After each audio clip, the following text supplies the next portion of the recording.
Njengoba ziphezulu izindleko zokuphila kuleli, abathengi bakhethe ukudela ubuthongo babo ukuze baye ezitolo beyokhithiza endalini edume ngele Black Friday. Kodwa bathe bengena ezitolo bajabha.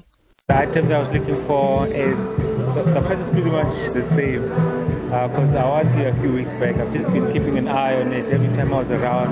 I just come in just to see what the price is looking like. So after coming in today, it looks like it's still in the same range. Iphini likamengameli wezitolo zakwaGame uAndrew Stein lithe ngokocwaningo olwenziwe ebantwini bakuleli bangaphezulu kwamakhulu amahlanu namashumi amahlanu abathengi abebekulungele ukungena ezitolo.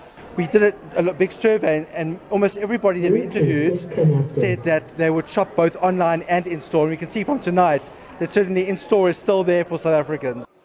Abanye abathengi bathi bebehlelele lolu suku kodwa abanye bathi bathathe isinqumo sokungena babone ukuthi yini abangayithola ngabanakho. I've saved for Black Friday and honestly for the past couple of years it hasn't, but today I see a lot of improvement compared to prior years. I didn't budget for it. I just saw that the store is open. I stay around, so I decided to come and see if it's really Black Friday. Isitolo sakwaGame sithi ayiqiniso amanani aso. Sithi lokhu kwaqala ngesikhathi sokubheduka kwe-COVID-19. Abanye abathengi bathi bekufanele bavuke ukuze bathole imtitilizo.